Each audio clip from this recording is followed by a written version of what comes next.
Buenos días a todas y a todos de nuevo y bienvenidos a esta segunda parte de esta segunda jornada del curso de verano sobre logros y límites de 60 años de integración europea, en este bloque que hemos titulado Gobernanza social en Europa, logros y límites de 60 años después de Roma.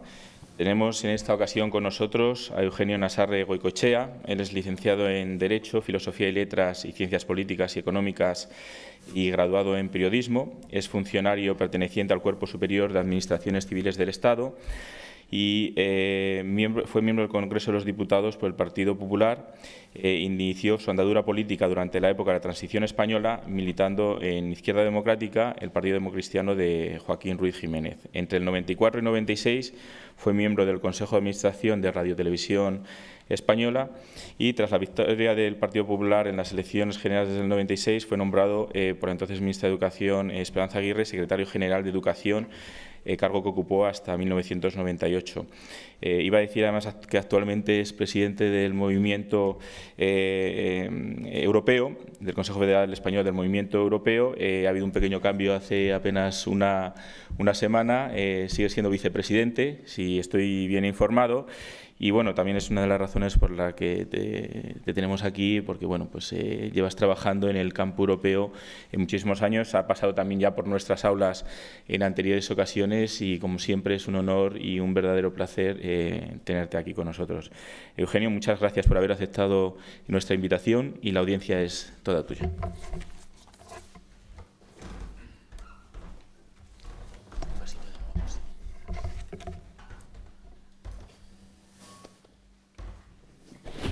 Bueno, muy buenos días. Muchas gracias por tan amables palabras de presentación. Y no es la primera vez que estoy aquí. Este es un marco fantástico y estoy muy contento de estar estos 2 días en el curso de la Academia de Justo, a la que agradezco que me haya invitado. Para ponernos, diríamos, acercarnos al espíritu de lo que voy a hablar, vamos a ver un pequeño vídeo de unas imágenes de algo que estamos celebrando los europeístas, que es la conmemoración del 70 aniversario del Congreso de La Haya, del que hablaré. Adelante.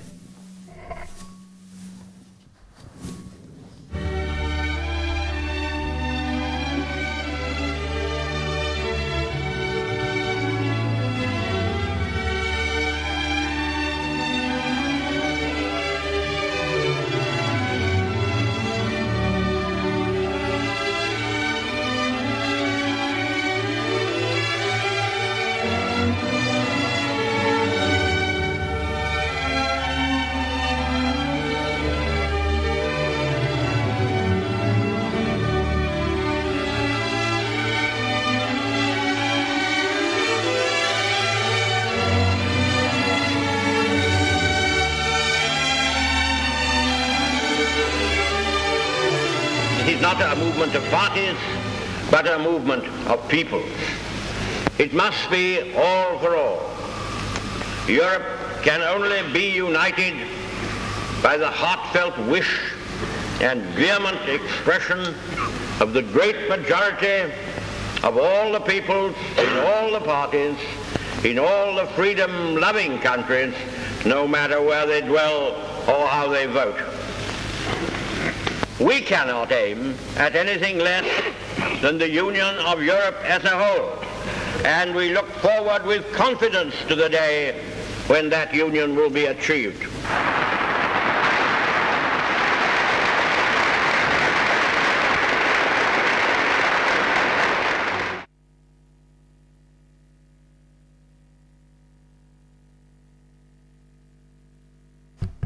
Efectivamente, hace 70 años, 800 personas de toda Europa, podemos decir que estaban todos de aquel momento, había venidos de Francia, de Alemania, de Italia, de los distintos países también, algunos de los del este europeo, que ya estaba el Imperio Soviético avanzando y creando lo que se llamó el telón de acero.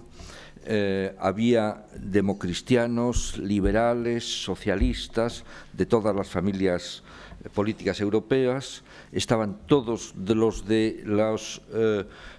movimientos, asociaciones como los federalistas europeos, con Spinelli, Paneuropa, con el conde Kalergi, etcétera. Todos los movimientos europeos se citan en La Haya en el año 1948.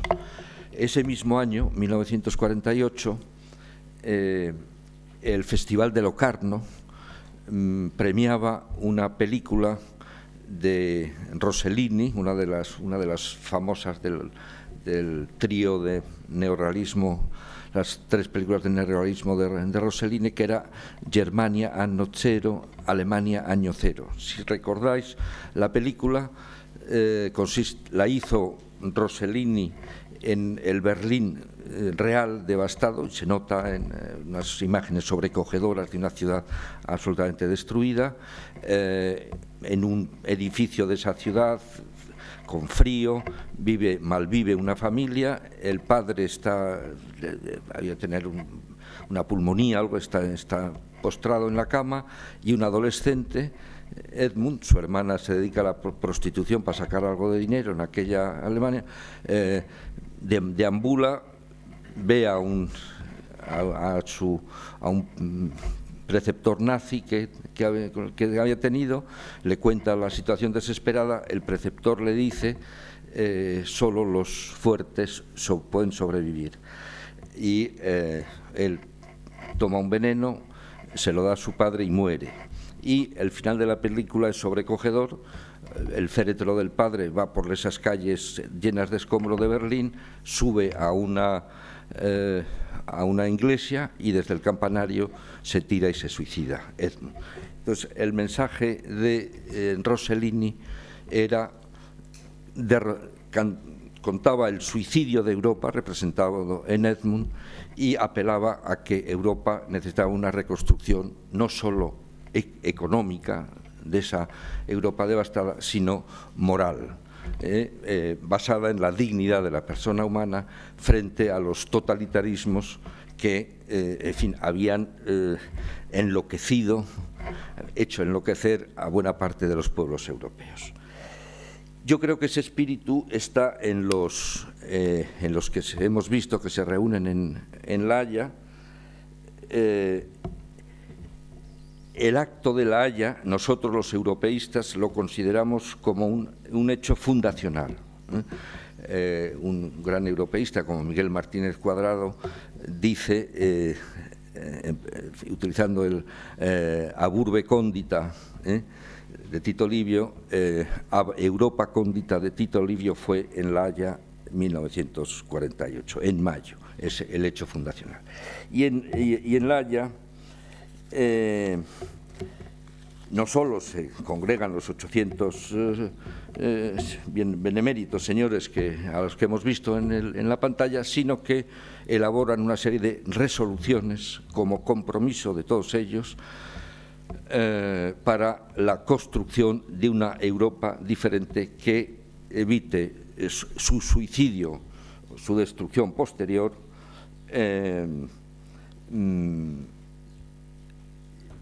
y como es natural en ese momento, estas resoluciones están cargadas de una enorme carga emocional, solemne, simbólica. Su lenguaje es que Europa estaba al borde de la ruina, con su viejo sistema económico destrozado por la guerra. Hablan de una Europa amenazada, suficiente, dividida. Yo creo que es muy necesario. ¿Qué? Alejada de los males continuos del nacionalismo, empobrecida, etcétera. Y en el mensaje final del Congreso se dice cuál va a ser la base de la Europa que se quiere construir. Y dice: la conquista suprema de Europa, de su historia, se llama dignidad del hombre y su verdadera fuerza está en la libertad. Tal es el envite final de nuestra lucha. Es para salvar nuestras libertades adquiridas, pero también para extender su beneficio a todos los hombres, por lo que queremos la unión de nuestro continente. Este es el espíritu de La Haya, y este es el espíritu que los europeístas, yo me hice europeísta desde joven, creyendo que era una noble causa luchar por esto, queremos defender y propagar en Europa, también ahora, porque estas ideas no son válidas en el momento de la posguerra, de la dura posguerra europea, sino también en estos momentos. Y de las conjunto de resoluciones que están a disposición de ustedes del año 48, hay un punto en el que sí querría detenerme. En la resolución política, el Congreso afirma que promueve desde ahora la realidad de una Europa unida con la misión de realizar progresivamente la democracia social,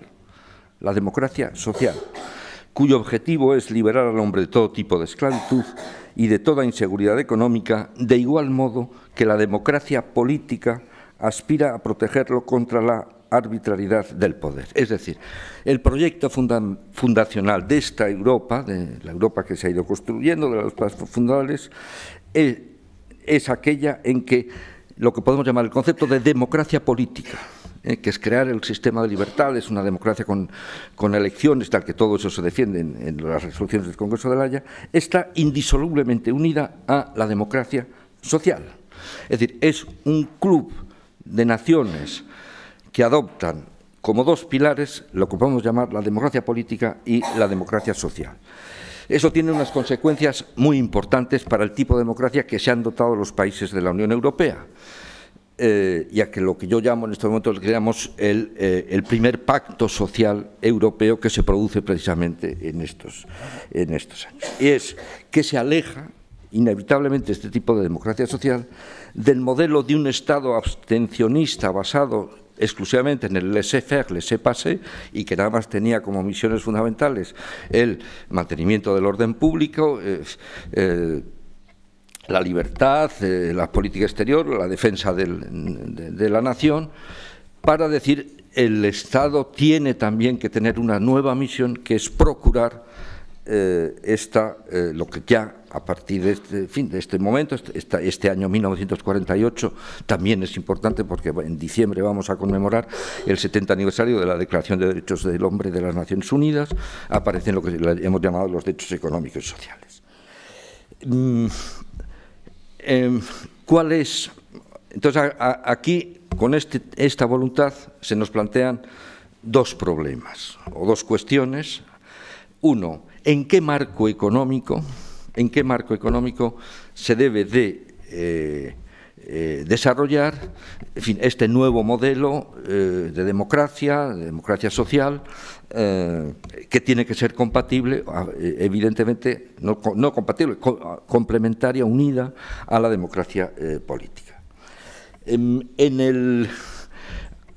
Aunque no se utiliza la palabra en las resoluciones de La Haya, está muy claro que el modelo económico es lo que después hemos llamado economía social de mercado y que, como todos sabemos, está en estos momentos constitucionalizada en los tratados. En el artículo 3.3 del Tratado de La Haya aparece que la base económica de la Unión Europea es la economía social de mercado.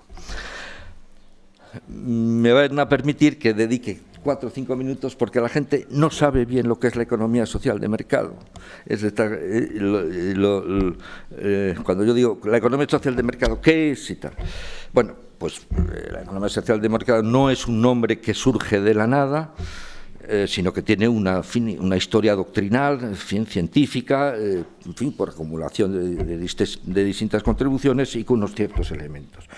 El inventor de la palabra economía social de mercado es un economista alemán, Alfred Müller-Armack, que en 1946, estamos en ese momento de que Europa está descubriendo su futuro, en un tratado de principios de economía y tal, dice hay que hacer un nuevo modelo económico al que él llama economía social de mercado, en el que se apoya con un grupo de economistas alemanes, lo que se llama la Escuela de Friburgo, eran profesores básicamente de la Universidad de Friburgo, con unos círculos que en Kreisau eran antinazis, liberales, cristianos, van desarrollando con un sentido muy antitotalitario lo que debe ser, en fin, la Alemania y la Europa del futuro. La economía social de mercado se basa en 3 o 4 principios muy elementales. Primero, el principio de la libertad económica. La libertad es el primer atributo del ser humano y se ha de también desarrollar en la esfera económica. Y por lo tanto, la libertad económica es la libertad de creación de empresa y que concurren los bienes en un mercado. Ahora bien, esta economía de mercado basada en la libertad económica tiene en cuenta la famosa predicción de Proudhon, sabia, que decir, el mercado se come al mercado. Proudhon llega a decir, no puede existir el mercado. ¿Por qué? Porque el pez grande se come al chico. Y por lo tanto, la clave de la economía social de mercado es que tiene que haber un Estado para regular que haya condiciones óptimas de intercambio de mercado y, por lo tanto, la lucha contra los monopolios, contra los oligopolios, etc. El segundo principio es que tienen que estar equilibrados los factores de la producción. Ninguno, como el elemento del mercado, no puede haber posiciones dominantes, no puede dominar uno al otro, no puede dominar el capital al trabajo, no pueden dominar los productores a los consumidores y tenerlos desprovistos de derechos. Y por lo tanto hay un segundo sector de regulación para equilibrar los factores y los sujetos de producción. Y allí aparecen los derechos de los consumidores, no puede haber cláusulas abusivas de las empresas y tiene que haber un equilibrio entre los trabajadores y el capital, que desde el punto de vista de la práctica, lo mejor es a través de la vía de la concertación social. Y por lo tanto, pero el Estado debe de proteger esa concertación social, protegiendo, creando un marco de auténtica protección de los trabajadores para que no puedan estar en una situación de inferioridad con relación a los representantes del capital. Hay discusiones en torno a la economía social de mercado. Dentro de la economía social de mercado aparte de estas funciones limitadas del Estado en materia económica y social, que son muy importantes y que antes no las tenía el Estado, si el Estado puede ir a más, y es decir, si puede tener una intervención propia específica en materia económica. Se defiende la intervención económica del Estado en base a 2 criterios fundamentalmente, los llamados monopolios naturales. Cuando hay un monopolio natural y para evitar una situación de privilegio de un sector económico privado, entonces eso justifica que el Estado intervenga. Antes se consideraba monopolio natural la electricidad, por ejemplo, el gas, las fuentes de la energía, y eso justificaba que todo eso fuera un sector nacionalizado. Y cuando, segundo criterio, cuando hay sectores que la sociedad considera que son estratégicos para su defensa, su supervivencia, etcétera, y eso también justificaría la acción del Estado. Bien, este sistema económico se pone en marcha. Se pone en marcha no solo en cada uno de los estados, o sea, diríamos, triunfa, porque hay que tener en cuenta que estos señores que estaban en La Haya y con otros, pertenecían a las 3 familias políticas que dominan Europa electoralmente, que tienen el soporte electoral durante décadas. Y se han puesto de acuerdo en esto, cada uno con sus matices. Los socialdemócratas con mayor intervención del Estado, los democristianos, bueno, estaban también, en fin, distintas corrientes dentro de ellos, pero en todo caso, estas bases de lo que hemos llamado economía social de mercado es el sostén muy potente de la construcción económica y social de Europa de los años 50, 60 y 70.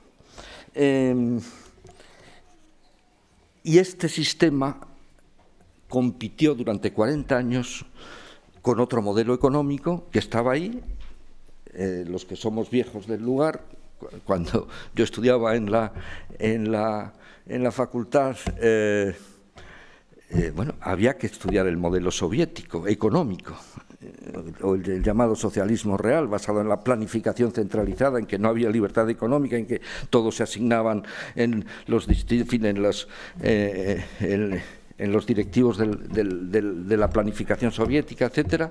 Bueno, en el año 89 descubrimos que de esos dos modelos había un triunfador clarísimo y un derrotado, porque el derrotado no produjo prosperidad, ni eficacia, ni bienestar en esas poblaciones que estaban absolutamente en condiciones de vida inferiores a las de la Europa de la democracia social.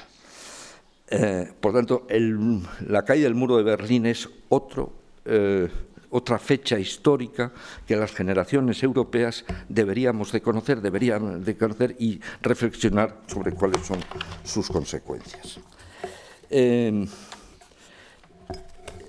Pero, y ya con esto voy a acabar esta primera parte de recuerdo del elemento fundacional, del hecho fundacional de la Unión Europea, que es qué dicen en las resoluciones sociales y económicas, además, los 800 delegados del Congreso de La Haya. Seis puntos fundamentalmente que voy a leer muy telegráficamente. Que los objetivos de prosperidad y crecimiento que necesita en esa Europa, en fin, devastada, empobrecida, solo podrán alcanzarse mediante una unión económica según unos principios comunes y unos métodos concertados. Bueno, ¿y qué es lo que ha pasado? Esa voluntad se ha traducido a la realidad. Segundo, que los trabajadores y sus organizaciones representativas tienen que estar estrechamente asociados a la creación y el desarrollo de esta economía de una Europa unida. Por lo tanto, se reconoce ya en La Haya un papel protagonista a los sindicatos mediante establecimiento de la práctica de concertación a través de los convenios, condiciones de trabajo, derechos laborales y para la participación en la fijación de criterios para la ordenación económica del país, para lo cual se van creando algunos en las constituciones europeas y nosotros lo heredamos en la española, estos consejos económicos y sociales, etcétera, para que haya también un cauce institucional de participación. Tercero, y esto es muy importante, y se ve la obsesión, y esta es la obsesión, y esta es la clave del éxito del modelo económico del funcionamiento. Carácter prioritario de las políticas orientadas a la consecución del pleno empleo. El pleno empleo es el gran objetivo de la economía social, porque es el que libera al trabajador, porque es el que produce riqueza, etc. Todo tiene que estar orientado al pleno empleo. Cuarto, dicen, elevar al máximo el nivel de vida de las poblaciones de Europa, mejorando la condición social y favoreciendo un equitativo reparto de los productos de la actividad económica. Acuerdo también importante, que después habrá que traducir a la práctica de este hermano y será uno de los elementos de la batalla política, pero con este punto de partida. Quinto, la libertad de desplazamiento de los trabajadores y de sus familias, garantizando los niveles de salarios, la seguridad social, las condiciones de empleo y de vida del país de inmigración. Y sexto, lo dicen textualmente así, la armonización de las legislaciones sociales de esa unión. Lo que me interesa subrayar es, aparte de la pertinencia, a mí me parece, de estos principios que están muy bien expresados, es que en este pacto lo suscriben y se comprometen las tres familias políticas, he vuelto a decir, desde la derecha a la izquierda, que han sido constructoras de la Unión Europea, más que estaban representados los sindicatos, las figuras más representativas del sindicalismo europeo de aquel momento.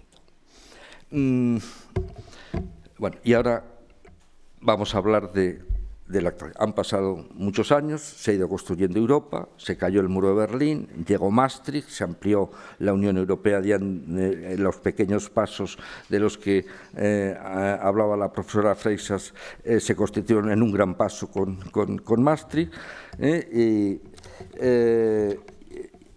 se amplió la Unión Europea y estamos en la actualidad. Y en la actualidad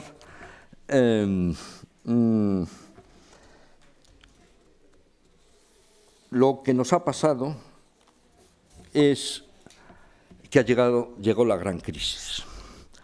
Y llegó la gran crisis que ha trastocado muchas conciencias en Europa, que ha tenido unas consecuencias realmente muy serias para las poblaciones europeas, pero también para el proceso de construcción, porque nos pilló en muy mal momento. Nos pilló en un muy mal momento porque teníamos un elemento fundamental para la vida económica de la Constitución Europea, que es la moneda, una moneda que era un infante, que tenía 4 años, 5 años de vida, o 6, si queremos ponerla desde el año 2008, 6 años de vida, era un infante y por lo tanto era débil. Y por lo tanto todos los enemigos del euro que lo tuvo cuando se construyó dijeron este es el momento de cargarse el euro. Y el euro estuvo en crisis. El euro pudo haber acabado la aventura del euro perfectamente. Estaban en perfectamente condiciones los enemigos del euro y lo intentaron. Y por lo tanto, aparte de la crisis financiera que se produce, y que caen los mercados, todo lo que es una crisis económica, tuvimos una crisis adicional de la moneda. Y cuando se acusa a Europa, qué mal lo hizo, ¿no? Los del dólar, Estados Unidos reaccionó mucho antes y tal, no se olvidan este dato que se produce sobre todo en los años 8, 9, 10, los momentos álgidos de la crisis, y Europa, lo primero que tiene que cuidar, bueno, hubo algunos que dijeron, mira, no queda más remedio, carguémonos el euro y nos irá mejor y nos pasamos, no sé, hacemos zona, todo eso se defendió. Bien, y hubo que afrontar la crisis con las consecuencias que decís. Pero de esas me quiero yo referir a 3 o 4 datos que tampoco veo que se den. Son datos complementarios a otros, pero creo que hay que tener en cuenta. Son pro domo sua, pro domo, es decir, en defensa de Europa, pero creo que también hay que hacerlo. La primera. ¿Qué ha pasado con el gasto público en la Unión Europea? En todos los años de la que se ha dicho, han entrado a saco los austericidas y han acabado han adoptado las llamadas políticas neoliberales, etc. Gasto público datos Eurostat, lo pueden ver todos. Gasto público de la Unión Europea en relación con el PIB. 2007, 44,6% del PIB, que ya es de casi el 50% en estos estados está en manos del Estado el PIB. 2017, 45,8% del PIB. Es decir, ha aumentado el gasto público en los 10 años de la crisis. Segundo, y el gasto social dentro de este gasto público, lo que pasa es que el problema es que ha habido más necesidades porque había más de desempleo, etc. El gasto social no ha disminuido, está en la media en torno al 40% del gasto público y por lo tanto representa aproximadamente el 20 y pico por ciento del PIB. Segundo, empleo. En el empleo, que hubo una fortísima destrucción de empleo, como todos sabemos, una crisis, en el año 2017, o sea, los últimos datos disponibles, hemos alcanzado ya 322 millones de empleos, que son ya superiores a los de hace 10 años, y con una tasa de actividad, el 71%, superior a la de antes de la crisis. Es decir, el problema, es verdad que en el paro, el porcentaje de paro no ha disminuido estamos hablando en el conjunto de la Unión Europea, el 7 y pico por ciento. Pero, bueno, nosotros somos los enfermos, estamos con el 16 y pico por ciento, pero hay ya varios países de la Unión Europea que están en el pleno empleo total, por debajo del 3%, como sabemos, de parados. Y tercero, en cuanto a convergencia, que ese es uno de los problemas fundamentales para que un modelo de economía social de mercado y de modelo social europeo pueda funcionar, en la crisis no hemos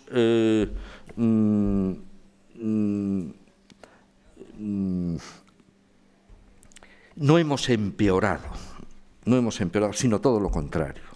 Las cifras de convergencia desde el año 2006 a 2016, que son las que tengo aquí, han mejorado los países que estaban en peor situación. Bulgaria ha pasado de una renta per cápita del 37% de la media de la Unión Europea al 49%.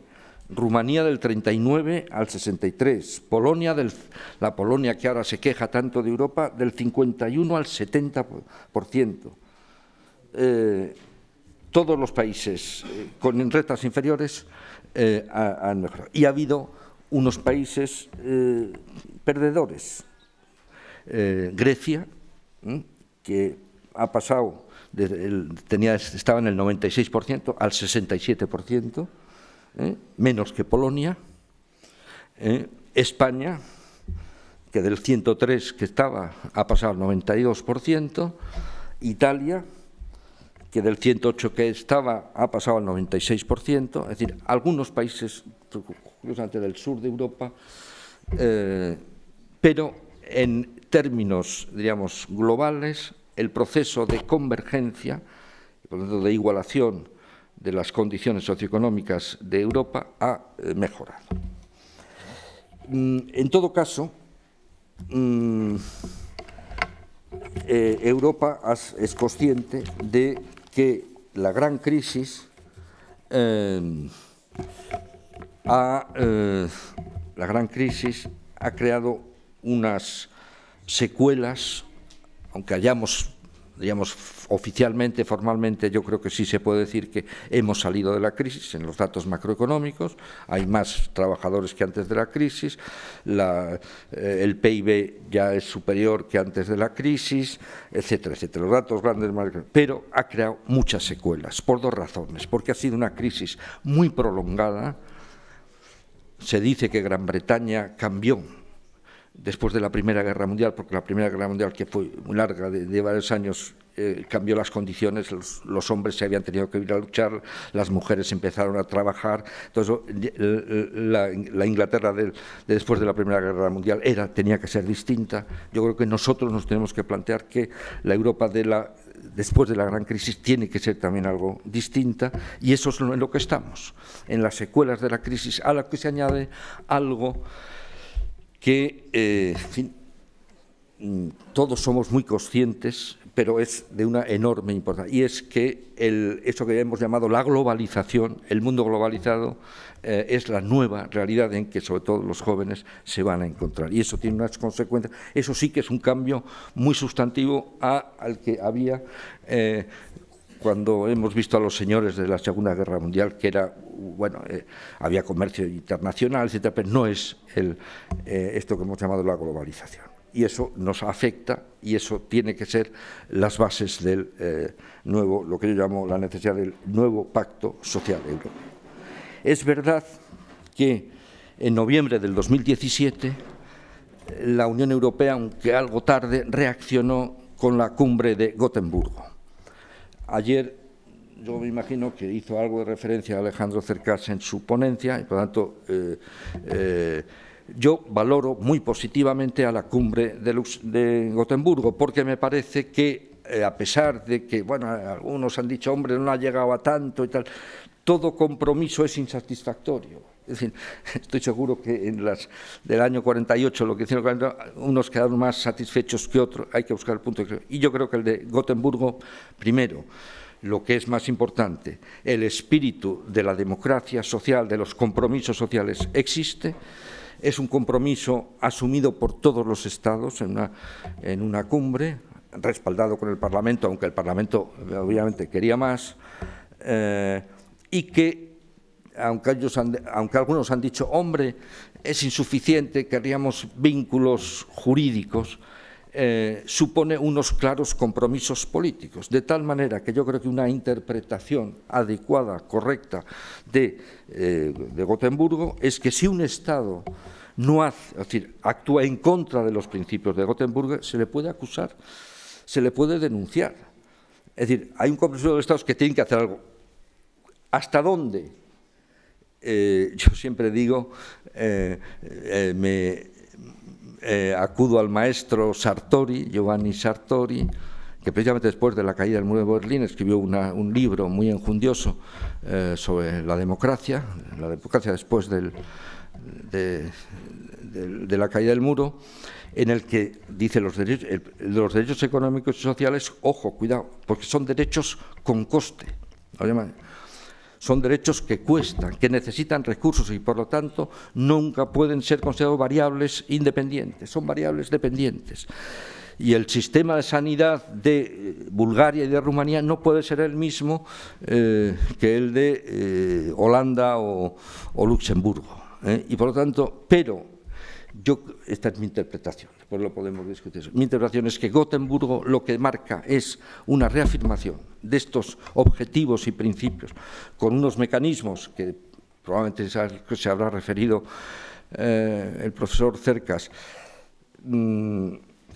que dentro del marco de distribución de las competencias que tiene la Unión Europea, que yo creo que están basados en el principio de subsidiariedad y no hay que, en estos temas, yo creo que, salvo lo que diré en los pocos minutos, un par de puntos, creo que está bien hecho. Es decir, los temas sociales, sobre todo sociales y de provisión de bienes públicos sociales, tienen que hacer los Estados, incluso las regiones, es decir, en la cascada del principio de subsidiariedad y no tiene por qué asumirlos la Unión. Pero sí tiene los principios de advertir, de señalar, de hacer, de hacer ese seguimiento, de comparar y de denunciar y, en su caso, yo establecería sanciones a quienes se vea que hayan políticas absolutamente en contra y regresivas,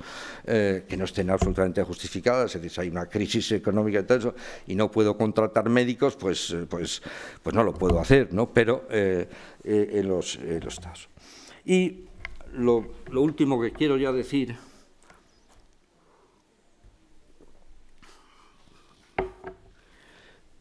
esto todavía no es lo que yo llamaría el nuevo pacto social. Es decir, yo creo que el marco lo tenemos. Gotemburgo yo creo que hay que aceptarlo, es importante, es un buen paso. Los mecanismos de la Unión, de instancia de la Unión, también, es decir, porque el pilar va a ser objeto de revisión, de tratamiento, de debates parlamentarios, de todo esto está inserto en lo que son las políticas de la Unión. Pero ahora, lo último que quería decir es, solo me voy a referir a tres, pero sé que hay más, pero en fin, no hay más tiempo. Tres puntos en los que hay que renovar el pacto social. Yo creo que yo no veo que las distintas fuerzas políticas y sociales en Europa hayan encontrado un acuerdo. Más bien estamos en un momento de desacuerdo, de perplejidad, pero que yo creo que hay que afrontar. El primero, no sé si se habrá dicho, es el tema del problema demográfico. El más importante problema que tiene Europa es, a medio y largo plazo, el problema demográfico. La fertilidad, todos sabemos, es insuficiente. La media europea está en 1,58. Según los últimos datos, España estamos muchísimo peor, estamos en el 1,2. Bueno, y entonces el destino con estos datos es un continente en extinción. ¿Cómo la gente normalmente no quiere extinguirse, suicidarse, hay una solución que es la inmigración. Es decir, lo que no somos capaces de los europeos, en fin, generar como de procrear, pues nos lo pueden dar. Y por lo tanto, bueno, hay ya datos. Uno de los datos que hay de estos think tanks habla de necesidad de mano de obra en Europa de aquí al 2030, que no podremos satisfacer los europeos, de 14 millones. Bueno, otros hablan a lo mejor de 12, pero sabemos que tienen que venir muchos a Europa a formar parte de la sociedad europea. Y entonces esto nos plantea, a mi juicio, bueno, la necesidad de reforzar internamente, pues si no, yo creo que la sociedad europea va a retroceder, el tema de la libertad de circulación de personas, no solo de los ciudadanos europeos como derecho de ciudadanía que ha explicado la profesora Teresa Freixes, sino también de los que vienen a vivir con nosotros, y bueno, y por lo tanto ese tema, a mi juicio, tenemos que hacer un gran pacto sobre la inmigración, más allá de las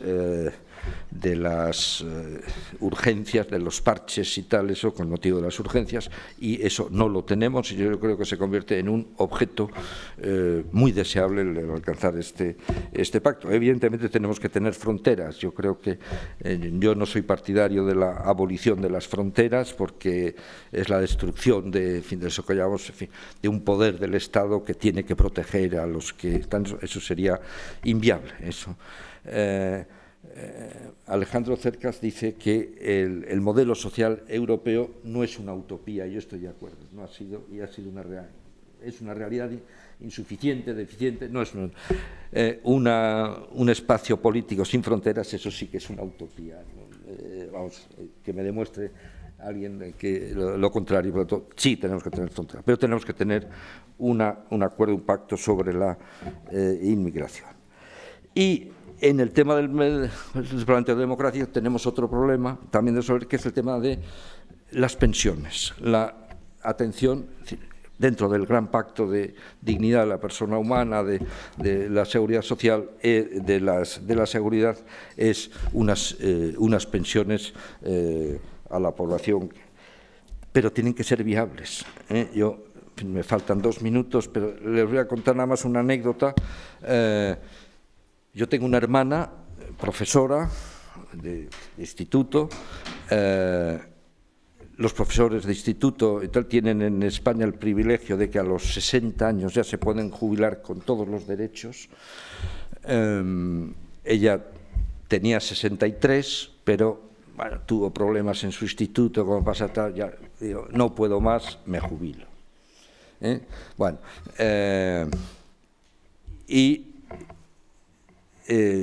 poco después de eso murió mi madre, con 98 años. Entonces yo le hice el cálculo, llevas 38 años trabajando de profesora, 38 años, te jubilas, y si vives como tu madre vas a vivir 35. Es decir, podemos asumir un sistema de que por año trabajado, año de jubilación. Yo sinceramente no lo veo. Yo no me hago trampas en el solitario, ¿no? Entonces tenemos que tomar decisiones que son, yo creo que hay que prolongar la edad de trabajo, yo creo que trabajar no es una maldición, yo creo que, en fin, el de la mina no, ¿cómo se llama? El del andamio tampoco, el de, en fin, el que tiene, en fin, unas condiciones especiales, pero el 80% de los trabajadores son los que venden fruta o están en el banco haciendo esto, tal, bueno. Y por último, pronto, es el tema de las pensiones, es otro tema de los que podemos hablar, pero hay que tomárselo en serio. Y nada más lo pongo, las condiciones de trabajo. En este lo único que sí les tengo que decir es que yo no tengo respuesta, pero me parece un problema grave. En la Europa social de mi generación, en toda Europa había algo que llamamos la estabilidad en el empleo, enorme. Es decir, si el joven europeo de Francia, España, Alemania, terminaba su formación profesional, entonces, y acudía a su casa, es decir, me he colocado, recibía sus padres y su familia una gran alegría porque esa colocación, en principio, salvo que se moviera o lo que sea, era ya podía su proyecto vital ponerlo en marcha, casarse, lo que sea. Y ahora yo esto veo que no existe en Europa. Y eso me parece que es un mal. Los economistas dicen las condiciones del mundo de la globalización ya impiden esto. Tenemos que hacer un sistema laboral basado en la flexibilidad, pero a mí esto es lo que menos me gusta de la Europa social de hoy. Lo demás, es decir, bueno, si las pensiones hay que ajustarlas y un poco menores, pues de acuerdo, pues nos apretamos un poco el cinturón porque vivimos más, pero este tema no lo tengo solución, pero creo que las recetas económicas a mí no me satisfacen. Y ya acabo porque he consumido mi tiempo. Muchas gracias.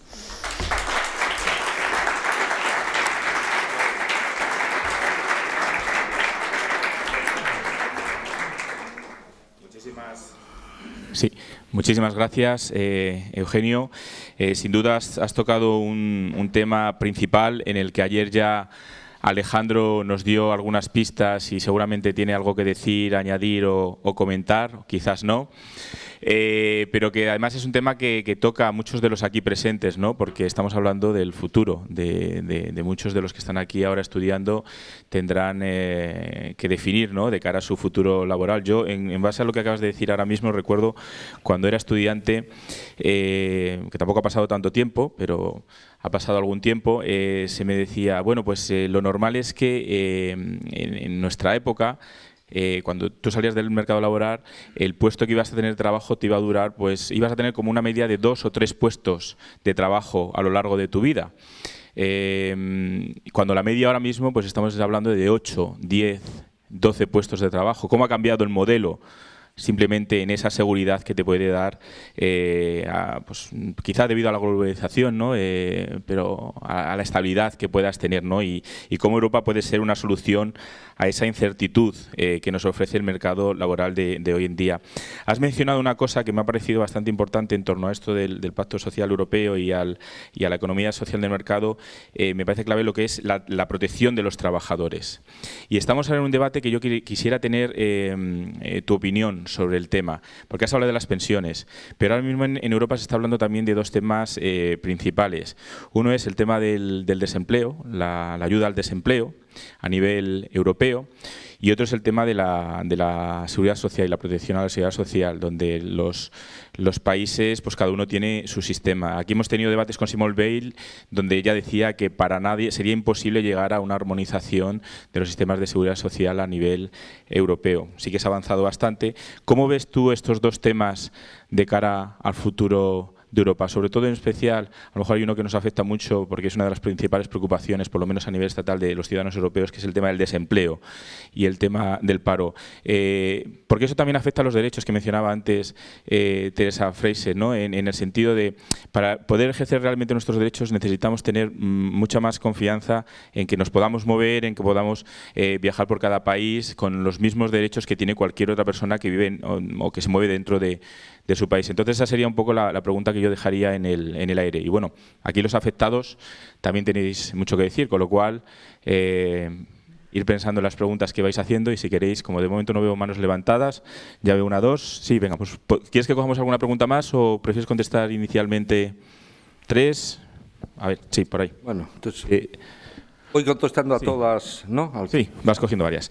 Te levantas, te presentas y... Hola, buenos días, soy Pablo Rodríguez, soy un estudiante de la provincia de Badajoz. Acércate. Sí. Me gustaría hacer una pregunta, sobre todo en lo que respecta al pacto social que ha comentado. y bueno, usted como fue secretario general de Educación durante un tiempo del Gobierno de España, me gustaría comentarle lo siguiente. En este nuevo pacto social que plantea, debe tener cabida un nuevo pacto educativo. Realmente la educación es un problema y estamos viendo que muchos de nuestros alumnos aquí en España y en el resto de Europa pues carecen de muchos contenidos con respecto a la Unión Europea, no conocen demasiado en profundidad lo que son las instituciones europeas, no conocen el funcionamiento del Parlamento Europeo, por ejemplo, de la Comisión Europea. Y me gustaría hacerle esa pregunta, ¿no? ¿Qué se debería hacer? Por ejemplo, reconfigurar los planes de estudio en los Estados miembros de la Unión Europea, o bueno, introducir más contenidos sobre Unión Europea, sobre instituciones europeas, sobre derecho comunitario, o bueno, o plantear nuevas asignaturas en las escuelas e institutos públicos. Gracias. Muchas gracias. Más preguntas. A ver, allí al fondo. Sí, tenemos esa ahí. Hasta que tú me digas, porque veo varias manos levantadas. Sí, ¿te presentas, por favor? Sí. Hola, buenas. Me llamo Juan Fernando Ruiz. Vengo del campus de Cáceres, de aquí de esta nuestra universidad. Y yo quería preguntarle por el plan Bolonia. ¿Usted no cree que es un plan que no ha cumplido las expectativas que se creía? ¿Que es un plan que ha fracasado? Porque los créditos que realmente están destinados a las asignaturas no se llegan a cumplir y los alumnos salen de la propia facultad o de la propia del propio grado, disculpe, sin conocimientos apenas como salían antes. Muchas gracias. Sí, ¿alguna más?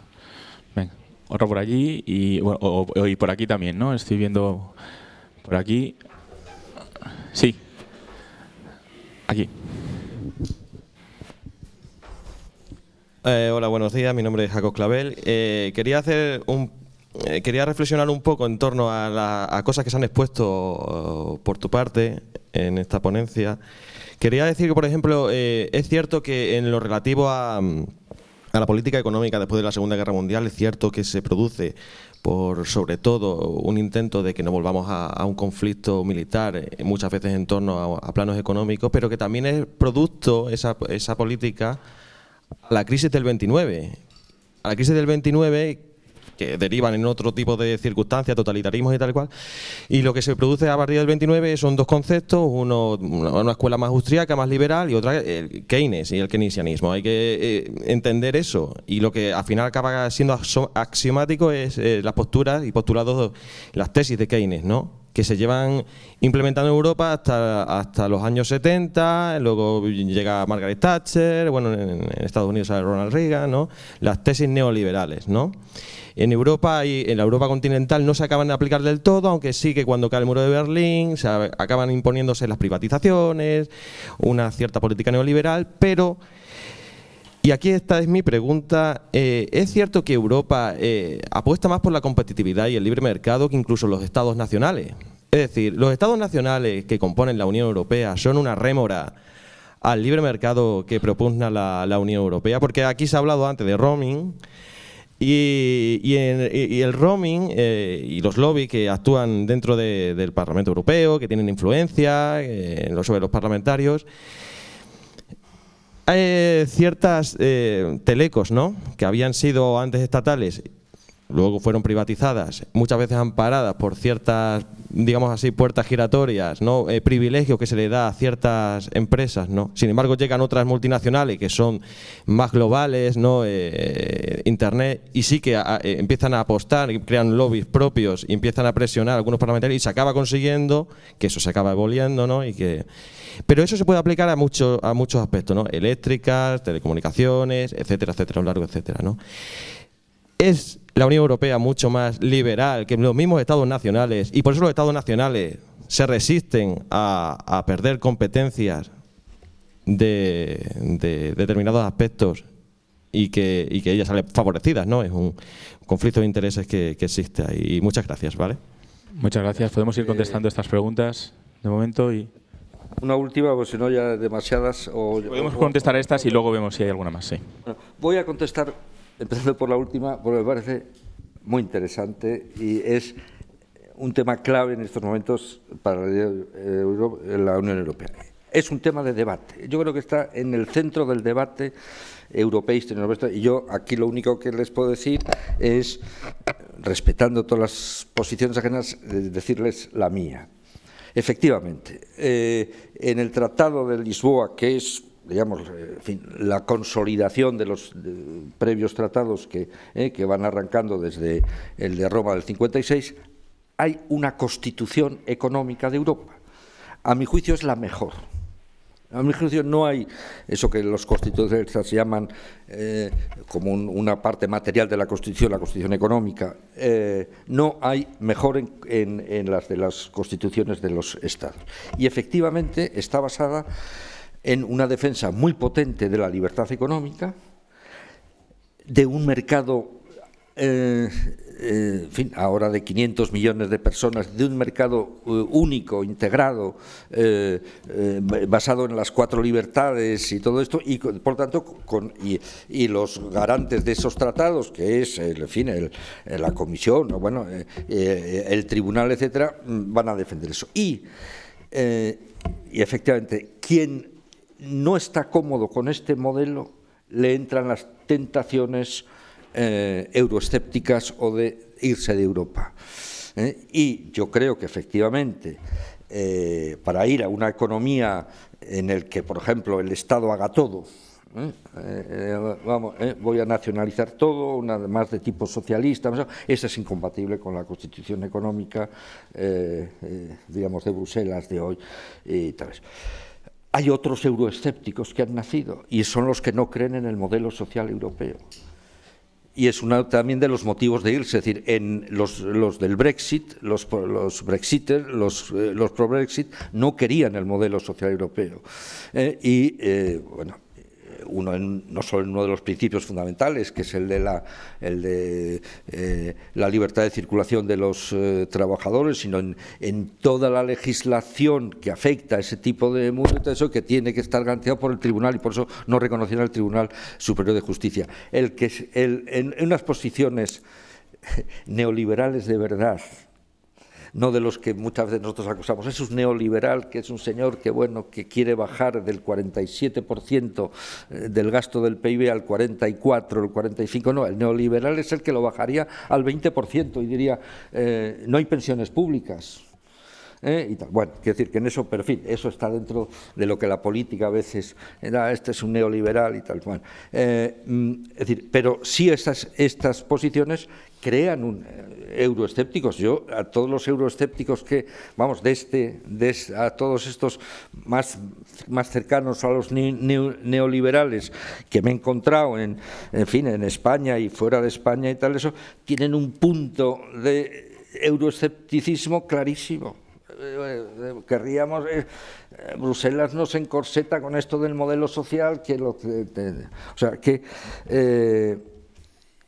bueno, y ese es el tema. Es decir, yo defiendo la Constitución económica, me parece que básicamente, incluso en los aspectos unos más desagradables, el equilibrio presupuestario, la estabilidad presupuestaria.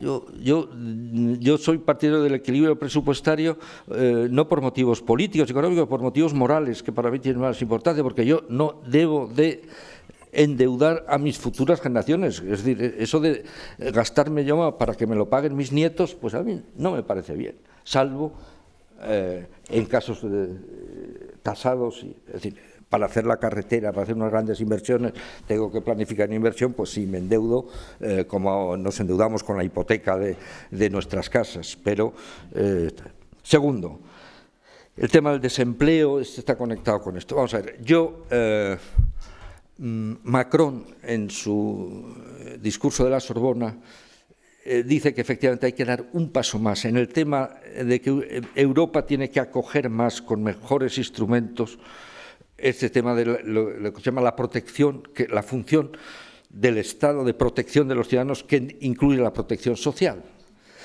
y yo estoy de acuerdo. Yo creo que esa red básica de seguridad primero tiene que estar garantizada a nivel europeo. Cuando dice hay que garantizarla y tiene que asumir una función en fin, el conjunto de Europa, las instituciones, ya veremos cómo. El problema que esto nos plantea, lo tenía en mi último folio, pero no me ha dado tiempo y para eso están estas preguntas, es que el presupuesto social de la Unión Europea, por este principio de que las competencias son de los Estados, y ya digo, no nos gastamos una porquería en gastos sociales, muy importante, y tenemos que estar, a mi juicio, satisfechos, pero el presupuesto social de la Unión Europea solo representa el 0,3 del gasto total de la Unión Europea. Y yo creo que que yo no lo veo, pero yo creo que esto es nada más el tema de las garantías sociales de los jóvenes. Esa pequeña cantidad es el único que ha hecho el programa, que está muy bien. Yo creo que en España se ha aplicado regular tirando a mal y no ha dado los frutos que yo creía que debía dar, pero en fin, eso es un problema que tenemos que plantear. Hay que aumentar el presupuesto de la Unión. Esa es una de las tareas que hay que insistir, que hay que dar la lata, que hay que convencer a las fuerzas políticas que no pasa nada. Y además no mediante la fórmula de aumentar la presión fiscal, sino deducirte un poco de los gastos del Estado y transferirlos a las uniones europeas en los temas que se tratan. Después, ya los temas educativos, las dos preguntas que es, vamos a ver, en materia de educación sí podemos tener una cierta frustración los que queremos la integración europea, porque desde el comienzo los Estados han sido enormemente celosos de decir las competencias en educación no se tocan, son de cada Estado. ¿Por qué? Porque la educación desde el siglo XIX, cuando se construyen los sistemas educativos en Europa, antes eran formales, ya con las etapas, ya, y se quiere, diríamos, educar, formar a toda la población, en España está integrado con los procesos de construcción nacional después de la Revolución Francesa. Y, por lo tanto, la educación está íntimamente conectada con los procesos de construcción nacional. Y con el tema de Cataluña lo vemos clarísimamente. ¿Qué les interesaba cuando quieres hacer una construcción nacional? Apoderarse de la educación, de la enseñanza. Y cuando se produce, después de los tratados en los años 50, 60, la educación no se toca. Y, por lo tanto, la Unión Europea tiene una debilidad de no haber podido entrar en algunos elementos en materia de educación. Sí lo hace indirectamente a través de estos indicadores y tal, y entonces ahí sí que se marcan objetivos para todos que se están haciendo. Pero sí hay un tema que, bueno, y a mí esto, es decir, que haya unos planes de estudios comunes en toda Europa y tal, pues bueno, de hecho ya casi lo son muy comparables, no nos engañemos, es decir, quizás no fuera necesario, pero sí es verdad que en algunos países tenemos un déficit en que no se ha logrado todavía, aunque hay votaciones parlamentarias positivas, una asignatura, una materia sobre alfabetización política europea. Algunos estados lo tienen, tal. Lo que pasa es que eso yo he defendido y en nuestro Parlamento y el partido en el que yo he estado colaborando y como parlamentario no lo ha hecho, y digo, ¿y por qué no lo hacéis? Porque no lo haga la Unión Europea en su conjunto no es excusa para que no lo podamos hacer nosotros, y por lo tanto yo creo que sí sería necesario una asignatura de conocimiento de la Constitución, de las instituciones europeas, todo eso integrado en Europa. Y en cuanto al Plan Bolonia, con esto ya termino, yo creo que el Plan Bolonia era una necesidad, a mi juicio, y está bien planteado. Lo que pasa es que algunos estados no lo han resuelto bien.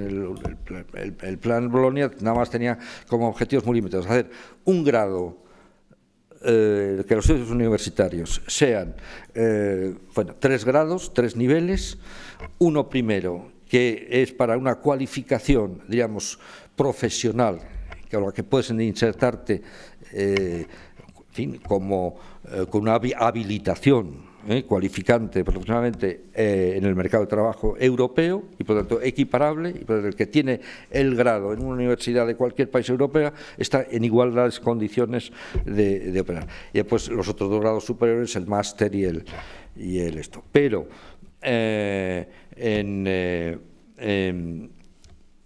y después en España adoptamos un tipo de modelo que es muy discutible en relación con, digamos, con la duración de los grados, etcétera, etcétera, que yo creo que podríamos, yo, en fin, ya no quiero entrar en ello porque no tenemos tiempo, pero en fin, creo que es revisable el modo de aplicación del modelo Bolonia en España. Gracias. Sí. Nos quedaba una última pregunta por allí atrás y con esta cerramos. Si puede ser, ¿tú tienes otra? A ver si podemos unir las dos. Muy rápido. Te la pasamos ahora y así. Muy rápidamente. Muchísimas gracias por la ponencia. Yo solamente quería hacer una pregunta respecto a la presentación, y es que la verdad los ciudadanos pensamos, bueno, soy Julio Guinea, profesor de Derecho Internacional y de Historia en Rey Juan Carlos y en la Europea. Quería hacerle una pregunta respecto a la ponencia que ha realizado, porque oímos de la Europa social y hay momentos en que los ciudadanos realmente estamos desnortados. Con estos años de ajustes presupuestarios tan duros, tan extremos, la ciudadanía lo ha pasado mal. Y nosotros los jóvenes en primer lugar, porque muchos de nosotros hemos tenido que emigrar por falta de posibilidades y de proyección. Yo hace pocos años había terminado los estudios universitarios y menos mal que conseguí encauzarme a hacer una tesis doctoral y terminar en el mundo académico, pero no todos han terminado así. Muchos están viviendo fuera y pasando grandes calamidades. Por falta de conocimiento de idiomas, muchos tienen que quedarse aquí en España, atados a los sinsabores que se vive en nuestra nación. Y ese es un problema muy grande que tiene este país y que se debería de reformar poco a poco. Pero bueno, respecto al tema de lo social, yo me acordaba de un informe que hizo López Garrido, Carlos Carnero y Josep Borrell, nuestro ministro de Asuntos Exteriores, por el año 2003. Lo presentaron en la Convención Europea, en el último grupo de trabajo. Siempre traigo bastante a colación este periodo de la construcción comunitaria porque es impresionante y es fundamental para entender el devenir de la Unión. Bueno, pues en la convención, ese grupo 11, se habló de la Europa social, se habló de los temas que preocupaban a los ciudadanos y uno de los temas es salud. Y decía precisamente el informe que hay que asegurar la salud porque tal y como refleja la Carta Social Europea y la Carta de Derechos Fundamentales, la Unión debe definir y ejecutar todas las políticas garantizando un alto nivel de protección a la salud humana.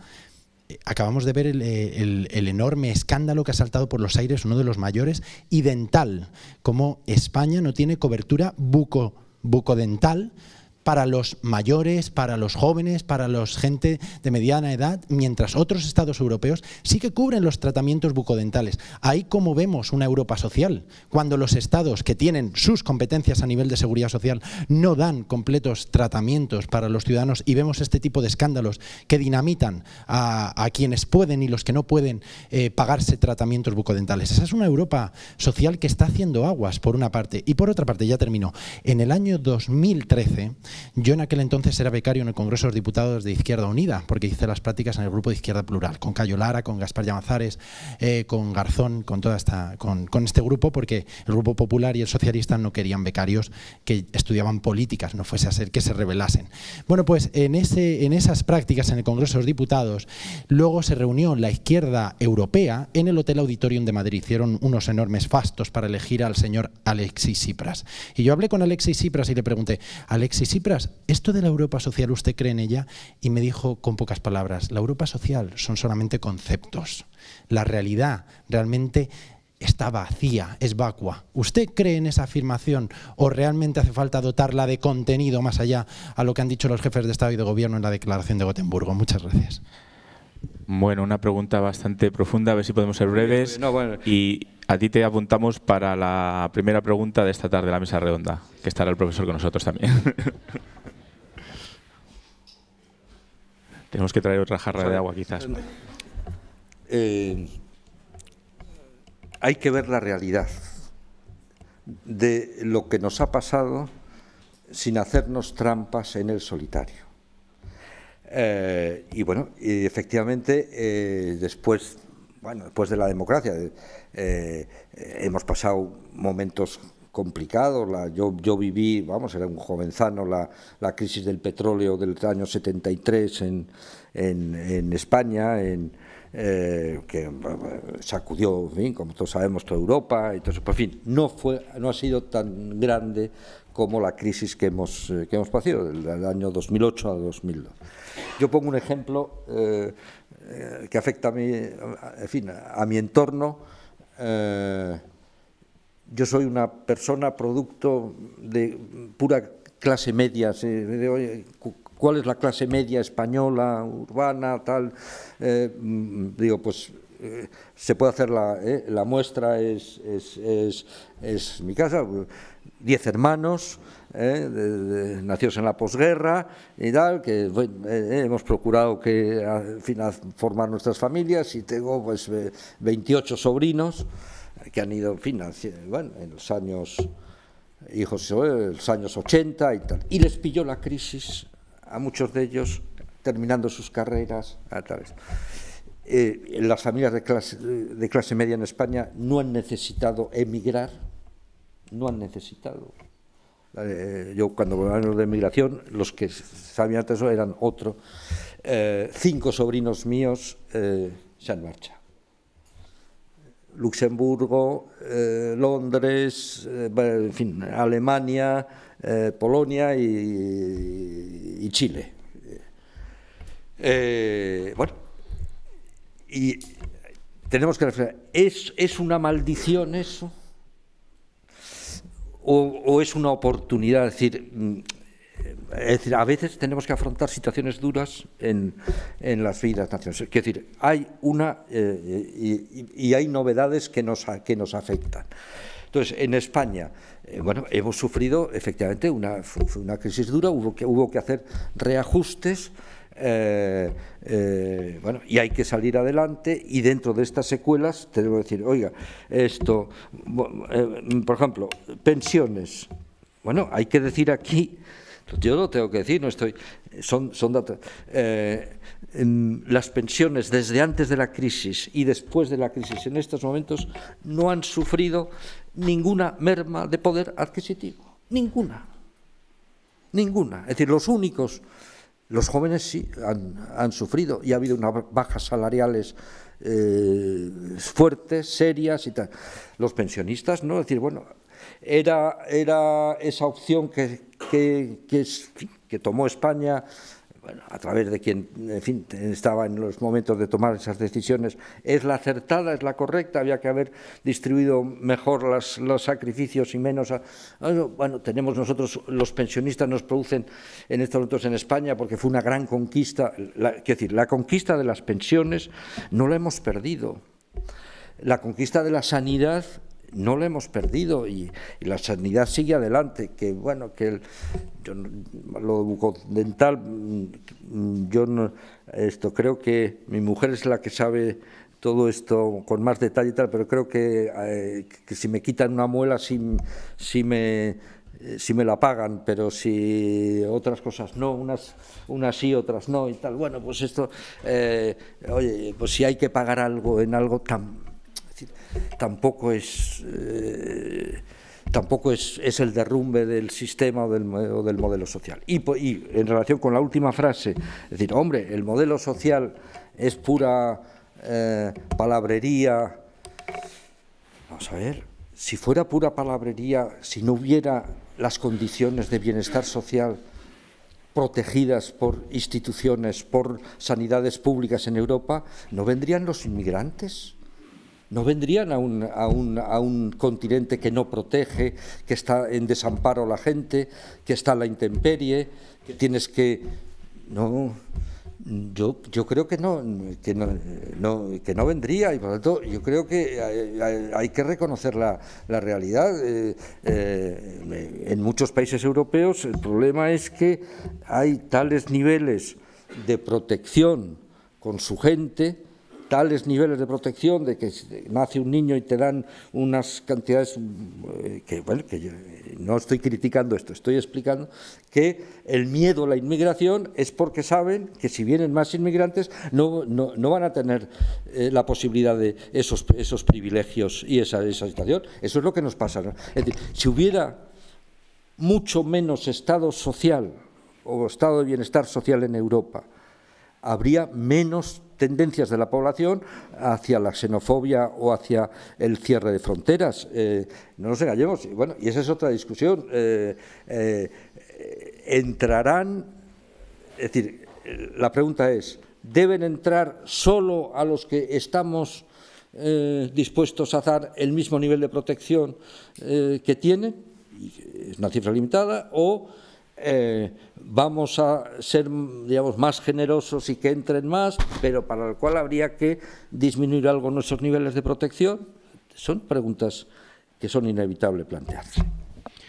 Muchas gracias. Yo simplemente añadiría, por la referencia que haces a otros países, que no todo lo que hay ahí afuera de las fronteras españolas es oro, y que, como decía hoy un titular en la prensa, no todo en Google es gratis, en referencia no hay comidas gratis. Todo tiene un coste también allá afuera, y las comparaciones a veces con respecto a que fuera las cosas funcionan mejor, lo digo también por experiencia propia, que en nuestro propio país no siempre son ciertas. No en el norte las cosas funcionan perfectamente y aquí en el sur no acaban de funcionar. Profesor Eugenio, muchísimas gracias por acompañarnos. Un fuerte aplauso por su intervención.